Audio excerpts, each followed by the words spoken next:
سورہ یوسف کی آیت نمبر 36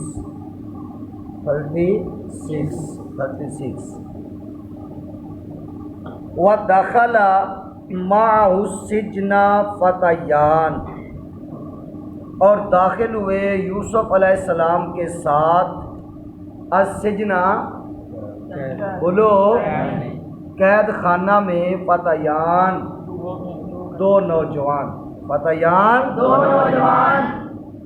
نوجوان یوسف علیہ السلام کے ساتھ قید ہوئے، کس میں؟ جیل میں، سجن قید خانہ میں۔ اتنی بات سمجھ آ گئی ہے؟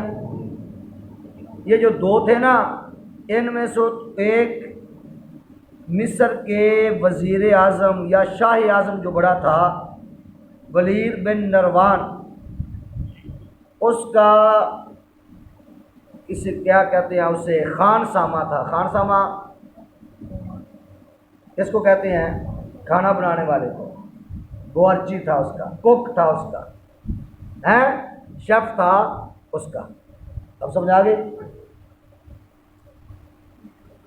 اور دوسرا اس کا ساقی تھا، ساقی میں شراب پلانے والا،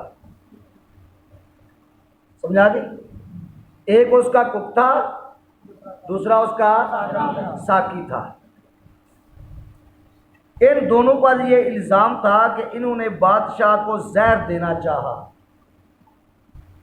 اس جرم میں یہ دونوں قید کیے گئے، اور حضرت یوسف علیہ السلام جب قید خانہ میں داخل ہوئے تو آپ نے اپنے علم کا اظہار شروع فرما دیا اور فرمایا کہ میں خوابوں کی تعبیر کا علم رکھتا ہوں۔ بات سمجھ آ رہی ہے؟ جب انہیں پتہ چلا کہ حضرت یوسف علیہ السلام خوابوں کی تعبیر جانتے ہیں، بتاتے ہیں، قال، بولا، احدہما، ان میں سے ایک، اس نے کہا، انی ارانی، میں نے خواب دیکھا، بے شک میں نے آسرو، میں نچوڑتا ہوں، خمرن، شراب۔ اس نے کہا میں شراب نچوڑتا ہوں، کس میں؟ خواب میں۔ یہ جو تھا نا، یہ بادشاہ کا ساقی تھا، بادشاہ کو شراب پلانے والا ہے۔ اس نے کہا کہ میں نے خواب دیکھا کہ میں شراب نچوڑتا ہوں، کشید کرتا ہوں۔ وقال الآخر، اور دوسرا بولا، انی ارانی، میں نے خواب دیکھا، احملو، کہ میں اٹھاتا ہوں، فوق رأسی، اپنے سر پر، کچھ خبزن، کچھ روٹیاں۔ فوق بنا اوپر، راسی مین سر، یا متکلم کی اپنے سر پر، خبزن روٹیاں، کچھ روٹیاں میرے سر پر، تاکل الطیر، پرندے کھاتے ہیں، من ہو، جن سے، جن سے پرندے کھاتے ہیں۔ نبئنا، ہمیں تعبیر بتائیے، ہمیں بتائیے، بتاویل ہی، اس کی تعبیر، ہمیں خبر دیجئے اس کی تعبیر، اس کی تعبیر کی۔ انا، بے شک، نرا کا، ہم دیکھتے ہیں آپ کو، من المحسنین، نیکوکار، بے شک ہم آپ کو نیکوکار دیکھتے ہیں۔ بات سمجھ آ گئی؟ کہ آپ نیکوکار، یعنی آپ دن میں روزہ رکھتے، ساری رات اللہ کی یاد میں بسر کرتے، جب کوئی جیل میں بیمار ہوتا تو اس کی عیادت فرماتے، اس کی خبر گیری رکھتے، جب کسی پر تنگی ہوتی تو اس کے لیے کشائش کی راہ نکالتے۔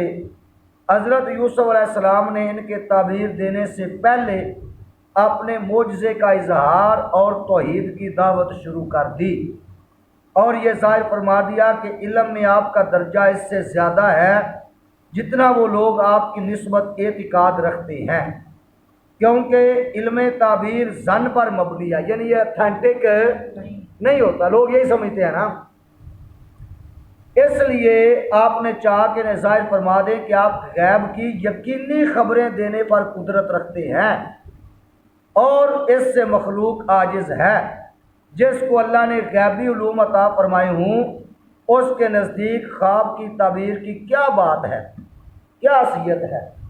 اس وقت معجزے کا اظہار آپ نے اس لیے فرمایا کہ آپ جانتے ہیں کہ ان دونوں میں عن قریب سولی دیا جائے گا، ایک جو ہے وہ کیا کیا جائے گا، سولی دیا جائے گا۔ آپ نے چاہ اس کو کفر سے نکال کر اسلام میں داخل کریں اور جہنم سے بچائیں، اس لیے آپ نے اپنے معجزے کا اظہار فرمایا۔ بات سمجھ آ گئی؟ چلو،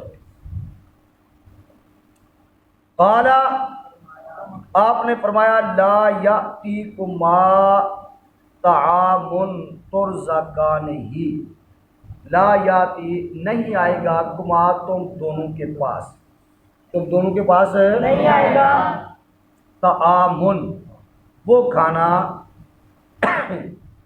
ترزقانہ جو تم دونوں کو ملتا ہے، جو کھانا تم دونوں کو ملتا ہے وہ تمہارے پاس نہیں آئے گا، الا مگر آئے گا نبأتکما میں تم دونوں کو بتا دوں گا بتأویلہ اس کی تعویل قبل ان یاتیکما وہ تمہارے پاس آنے سے پہلے۔ سمجھ آ گئی؟ یعنی وہ کھانا جو تم دونوں کو ہر روز ملتا ہے وہ کھانے کے آنے سے پہلے میں تم دونوں کو اس خواب کی تعبیر بولو بتا دوں گا۔ آپ نے اس کی مقدار، اس کا رنگ اور اس کے آنے کا وقت اور یہ کہ تم نے کیا کھایا یا کتنا کھایا یا کب کھایا، یہ حضرت یوسف علیہ السلام نے سارا کچھ ان کو بولو بتا دیا۔ حضرت یوسف علیہ السلام نے اپنے معجزہ کا اظہار فرمانے کے بعد یہ بھی ظاہر فرما دیا کہ آپ خاندان نبوت سے ہیں اور آپ کے آباء و اجداد انبیاء ہیں جن کا مرتبہ علیٰ دنیا میں مشہور ہے۔ اس سے آپ کا مقصد یہ تھا کہ سننے والے آپ کی دعوت قبول کریں اور آپ کی ہدایت کو مانیں۔ کسی کو اپنی بات منوانے کے لیے پہلے اپنی شخصیت کو منوانا پڑتا ہے، نہیں بات کی سمجھ آئی؟ اس لیے قبلہ مفتی صاحب نے لکھا کہ عالم دین کو اچھا لباس پہننا چاہیے، اچھا جوتا ہونا چاہیے، اچھی پرسنالٹی کا مالک ہونا چاہیے۔ مولوی ایسا ہو تو اسے کہتے ہیں یہ تو للی ہے، اس کی بات ہی کوئی نہیں سنے گا۔ اور سمجھ آئی نا بات کی؟ یوسف علیہ السلام نے بھی ان کو تبلیغ فرمانے سے پہلے اپنا انٹروڈکشن کروایا کہ میں انبیاء کی اولاد میں سے ہوں، ان کا مقام مرتبہ دنیا میں بہت اعلیٰ ہے، اپنے معجزے کا اظہار فرمایا تاکہ یہ میری بات کو ایکسیپٹ کرے۔ چلو سمجھ آئی نا؟ ذالکما مما علمنی ربی، آپ نے فرمایا یہ ان علموں میں سے ہے، علمنی جو سکھایا مجھے ربی میرے رب نے، جو میرے رب نے مجھے علم سکھایا یہ ان علموں میں سے ہے۔ انی بے شک ترکت ملت قوم، میں نے نہ مانا ان لوگوں کا دین، میں نے ان لوگوں کا دین نہ مانا۔ اللہ اکبر! دیکھو ترجمہ جو بریلی کے تاجدار نے فرمایا، وگرنہ انی ترکت کا معنی کیا؟ بے شک میں نے ترک کر دیا، میں نے تو ترک وہ کرتا ہے جو پہلے اپناتا ہے، نہیں سمجھی بات؟ ترک وہ چیز کی جاتی ہے جو پہلے اپنا ہی جاتی ہے، یار اب میں نے ترک کر دیا ہے۔ اگر یہ معنی کرے تو مانا جو کہ پہلے ان لوگوں کا دین تھا اب ترک کیا ہے، حالانکہ نبی مشرک نہیں ہوتے۔ بات سمجھ آ رہی ہے؟ اس لیے آپ نے یہ ترجمہ فرمایا بے شک میں نے نہیں مانا ملت قوم، ان لوگوں کا دین لا یؤمنون باللہ جو اللہ پر ایمان نہیں رکھتے، وہم بالآخرۃ ہم کافرون اور وہ آخرت کے منکر ہیں، اور وہ آخرت کے منکر ہیں۔